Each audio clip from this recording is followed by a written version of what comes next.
Gemini, tignan natin kung ano yung mensahe para sa'yo. Keep in mind na ito ay general reading lamang, kaya hindi po lahat makaka-resonate. Pakilawakan ng isipan. Kung nais mo namang mag-avail ng ating private readings, ng ating rituals, ng ating Tiars EEA necklace at ng ating Tiars bracelet, mag-direct mensahe ka lang dyan sa ating link na nandyan po. Click mo lang yung link na yan para ma-direct ka sa ating Facebook page. Kung wala ka namang Facebook Messenger, pwede ka pong mag-message sa WhatsApp. Ayan. Nandyan na din yung number ko. And yung number na yan lang din po yung ginagamit ko sa mga transactions ko, ha.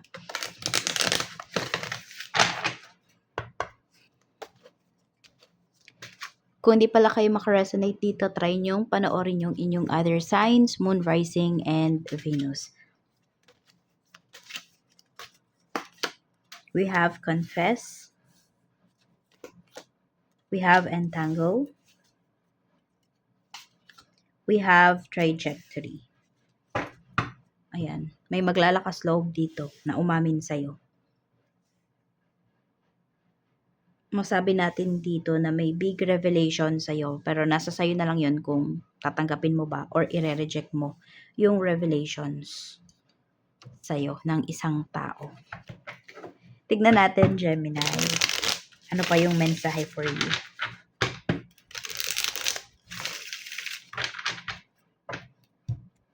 Ano tong confess na ito? Ano tong, saan tong other aspect ng life mo?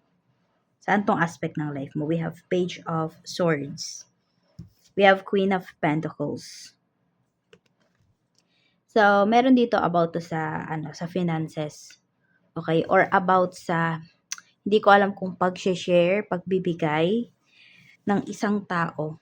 Okay? So, pwedeng ikaw to mismo, Gemini, magko-confess ka, no? Pagdating, or may sasabihin ka towards sa isang tao pagdating sa kaperahan mo. Kung ano ba talaga yung lagay ng kaperahan mo. Kasi pwedeng ayaw mo na mag-expect sila ng sobra-sobra pagdating sa kaya mong i-share, yung ganyan. So, ayan po, no? So, kung sino man to, pwedeng kamag-anak mo, okay? Basta family member, could be a friend. So, about contribution yung nakikita ko dito. Pwedeng hindi siya about lang monetary. Diba? Pwedeng sabihin natin, yung time ng tao na yon, pwedeng hindi siya makapunta. Medyo nandun lang siguro na natatakot tong magsabi or nahihiya siyang magsabi. Oo. Hindi ko nakikita na big deal ito. We have Queen of Swords pagdating dito sa Entangle. We have the Empress. So, ang daming dito ha, female energy. So, pwedeng mas maraming mga babae yung nakapaligid sa'yo ngayon. Or meron dito na sa same-sex relationship pa kayo, Gemini. Pero kasi this one is mother and daughter energy or could be sister. Or pwedeng yung mother mo and yung sister mo kung meron kang kapatid na babae. Ayan. Pwedeng mayroon silang pagtatalo. Ayan. Hindi sila ba magkasundo? Hindi ko alam kung sila ba yung magkamukha, magkahawi, ganyan. Basta lagi dito may nagkokontrahan. Pwedeng anak na ayaw magpatalo sa magulang, ganyan po. Lagi siyang may sinasabi. 8 of Pentacles. Pero meron talagang issue dito, no, about money. Ayan yung pinapakita, 8 of Pentacles. Okay.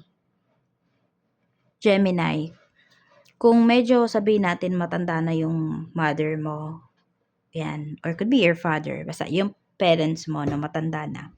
So, yung gusto mo na silang pagpahingahin, yung ma-enjoy na lang ba nila yung life nila. Ayun, yung iba sa inyo.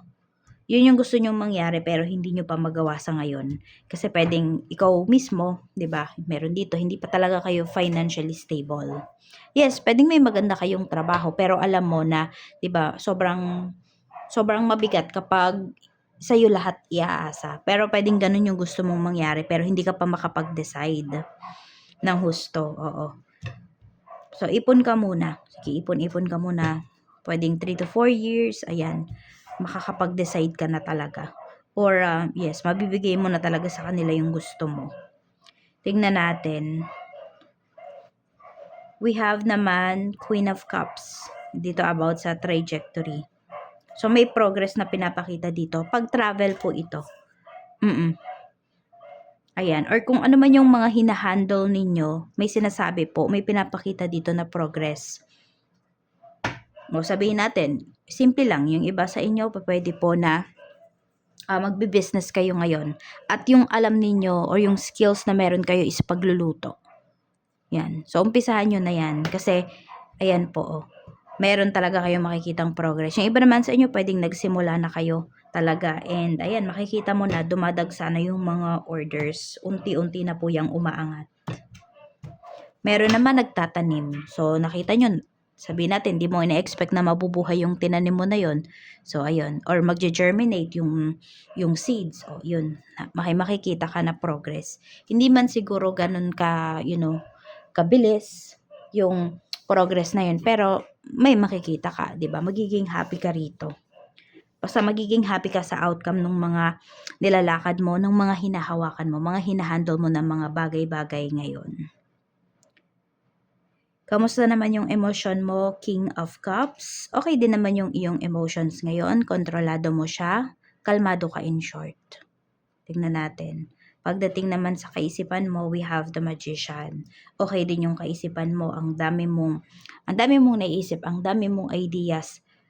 Oo. Alam mo yung kung mayroong sitwasyon na kinakaharap ka ngayon, nasasabi mo talaga sa sarili mo na kayang-kaya mo yung gawin. So, nandun yung believe ka sa iyong sarili kasi alam mo yung skills mo, kilala mo yung sarili mo. Spiritual health, we have 10 of Cups. Sa spiritual health mo din, okay na okay din po. Napapaligiran ka naman ng mga tao dito na talaga pong nakakaintindi sa'yo. Could be your soul tribe. Ayan. So, very happy ka dito. Kasundo mo yung mga tao sa paligid mo or tanggap nila kung ano man yung mga pinaniniwalaan mo. So, ibig sabihin, nirerespeto nyo yung isa't isa, nirerespeto nyo yung beliefs, religion ng isa't isa. Kaya, wala kang problema pagdating dito.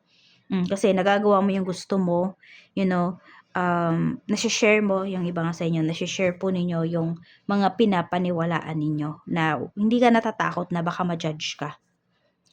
So, nasa mga tamang tao ka. Siyempre, share mo lang naman yung mga bagay na to dun sa mga, 'di ba, yung mga malalapit talaga sa puso mo. Hindi yan sa mga random na tao. Tingnan natin, blessings naman na marireceive mo today. So, may papers na pinapakita rito. Kung may email, calls, message kayo na hinihintay, so, ayan po, marireceive nyo po talaga yan. Meron kayong marireceive ngayon. We have Knight of Pentacles. Ito rin is other source of income. Meron pong pinapakita rito. So ito yun baka nga meron talaga din kayong gustong umpisahan. So might as well umpisahan nyo na po yan. We have Justice. May mga legal papers talaga na pinapakita rito. So review nyo, baka meron kayong mga papers, meron pala kayong kailangang mga ayusin, ganyan. So kung holiday nyo to napanood, so pagkatapos ng holiday, so ayan po, maayos nyo kaagad. Oo. Basta about papers yung pinapakita rito. Whether legal papers man yan. Meron mabibisi po kayo dito sa pag-aayos. Tingnan natin. Pagdating naman sa energy ng taong makakasalumuha mo, kamusta? We have the Devil. Ayan, meron dito. May mga tao kayo na makakasalumuhan na toxic, tapos selfish, alam mo yun, kung maririnig mo, pwedeng ito naman yung mga makakasalumuha mo na to, pwedeng nakasakay mo lang kung nagko-commute ka, ganyan, nakasakay mo sa jeep, sa van, so, yung parang yung mga sinasabi nila about lang sa kanila, laging about sa kanila, may mga narcissist, ganyan. Basta toxic yung mafe-feel mo na energy na parang gusto mo kung nasa sasakyan ka nga, parang gusto mo nang bumaba ng sasakyan. Yung tipong ganyan. Tignan natin. So, ito naman mga hindi mo 'to halos kakilalang mga tao, yung mga puwedeng madadaanan mo, mga ganyan. So, protect your energy lalo na kung empath po, ay merong empath dito. Para din niyo masagap yung mga negativities na 'yan. Kasi 'di ba sabi ko nga okey na okey, mind, your heart, and your spiritual health is okey siya. Sabagay okey naman yung spiritual health ninyo rito. So, puwedeng hindi po kayo maapektuhan nito. Pero mas maganda na rin 'di ba, handa kayo. Kaya protect niyo pa rin talaga. Sa work naman, we have Ace of Pentacles. Ayan, tignan natin. May bagong in-offer sa'yo dito na trabaho or project. The Hierophant. Okay, so pwedeng pagbalik mo sa work, meeting ka agad. Meron kayo agad pag-uusapan. May offer ka agad sa'yo rito. Mukhang matagal na to. Meron po dito, matagal ka nang sinusuyo pagdating dito sa project na to. So, pwedeng mapagdesisyonan mo na or mas sabihin natin, mas confident ka na ngayon na gawin or i-accept yung work na ito. Tingin sa'yo ng mga katrabaho mo, 4 of Wands. Tingin talaga nila, Gemini, magaling ka pagdating dito sa trabaho at para sa'yo talaga yan. Nakikita ko kung i-offer talaga to sa'yo, walang kukontra. Oo. Kasi ito, alam mo yun, believe sa'yo yung mga katrabaho mo. Alam nila na para sa'yo talaga yung trabaho na yan. Sa negosyo naman, we have 2 of Swords. So, kung kayo ay mag-start pa lang ng business, sabi ko nga simulan nyo na, ayan may progress talaga na pinapakita dito. Temperance. Ito na yung time. Ito na yung perfect time para simulan nyo po iyan. Yung business na gusto nyo. Tapos, kung meron naman po dito, pang 2 years na ng business ninyo, napakaganda na ng pinapakita. Tuloy-tuloy na po yung progress ng inyong negosyo. Sa mga naman, yung mga iba pang energy. 7 of Cups. May mga pinamimilian kayo rito. Pwedeng magdadagdag ba kayo ng magdadagdag or magbabawas kayo ng products, ng tauhan. So, kung ano man yung pinaplano ninyo dito, basta pinag-isipan nyo po. Okay, and dapat may puso ka daw. Hindi lang isip, dapat may puso ka din dito sa desisyon na gagawin mo. Mas sabi natin, mas magiging maganda yung outcome para sa'yo. Yan. It's time for you to decide na. Huwag masyadong madami yung pagfokusan nyo. Medyo maguguluhan po kayo. So, yun nga. Kaya nga, siguro may nasabi ako dito na pwedeng may magdadagdag or may magbabawas dito ng tauhan, ganyan. So, kamusta yung mga clients? We have 9 of Cups. So, happy ka naman sa mga clients mo. Pwedeng madaming galante. Masaya lang silang kausap. Magaan yung energy ng mga clients mo ngayon. Kamusta yung sales? We have Page of Wands. Okay din po yung sales. Talaga naman po na matutuwa kayo doon sa inyo pong kikitain. Pero need talaga ninyo is focus and kailangan pagiging hands-on pagdating dito sa negosyo. Sa staff naman, kung meron ka pong mga tauhan, Knight of Cups. May papaalis. 5 of Wands. May nag-aaway dyan sa mga staff mo. Tignan mo. Parang meron kasi bossy or laging may nang hihingi ng pabor sa mga staff mo. Basta may tao dyan na laging nanghihingi ng pabor. Na yun yung laging pinag-aawayan pero hindi makatanggi yung iba. Yan, para po sa malalaki na yung business. Or kaya nyo nang magbayad ng tauhan. So, ito yung energy. Nakikita ko lang kasi dito, mabait siya outside. Pero sobrang palaban inside. Yung tao na to. Basta hindi ganun kaganda yung energy niya. Tignan natin pagdating naman sa kaperahan, yung overall energy ng kaperahan. So, meron tayong struggling energy dito. Okay. Huwag kayong pabigla-bigla. So, 'di ba kung meron nga dito yung gusto niyo nang pag-retire, ayun. 'Yun yung word Gusto niyo nang pag-retire kunwari yung parents ninyo tapos hindi niyo pa talaga kaya. wag niyo muna pong sabihin kasi may mag-e-expect dito. Alam mo ayan pinapakita may stress po kayo. So kung may mga ano dito, may mga gusto kayo talagang gawin, pag-isipan niyo muna po ha. Wag daw kayong pabigla-bigla, mahihirapan talaga kayo. Sabihin natin maganda nga yung kaperahan mo, 'di ba sabi ko nga puwedeng maganda yung trabaho niyo, maganda yung negosyo niyo, pero kung sasaluhin mo naman lahat, 'di ba ang mangyayari ikaw yung mas mahihirapan dito. So, puwedeng kung ano man yung kinaganda ng kaperahan mo unti-unti yang mag-ano, 'di ba, numipis. Kaya po pag-isipan ninyong mabuti. Ayan, huwag kayong pabigla-bigla kasi may stress na paparating sa inyo rito pagdating sa money. Pero ito is based on magiging decision mo. Yan, kaya pagbutihin niyo yung pagdedesisyon. Sa love life naman po, we have 7 of Swords. May ex energy na lumalabas dito. Okay, iniisip ka pa rin ng tao na to. So, pwedeng siya yung magko-confess dito sa'yo. Ayan, pero pwedeng hindi ka sigurado, pero papakita nung tao na to sa'yo yung efforts niya talaga. Na pwedeng unti-unti magbigay ulit ng spark yon or ano yung tawag doon? Ma-appreciate mo ulit yung tao na yan. We have the Hermit. Meron dito, pwedeng after nyo, hindi na siya nagkaroon ng serious relationship or pwedeng hindi na siya nakipagrelasyon. O kung sabihin natin, kung third party man yung naging dahilan ng paghihiwalay nyo ng tao na to, nung naghiwalay na sila ng third party, pwedeng ayan, wala na siya ulit wala na siya ulit naging karelasyon. Seven of Wands, mukhang ipaglalaban ka na ngayon ng tao na to. No? Siguro ngayon niya nakita yung yung yung magandang katangian mo, 'di ba? Ngayon niya nakita, ngayon kanya na-appreciate naman. Oo. Six of Pentacles, magbibigay talaga sa'yo ng oras to. So, pwedeng, ayan, kung meron nang nagpapapansin sa'yo ngayon, yan yung tao na yun. Kung ex mo yan na nagpapapansin, hindi po kasi siya makatulog.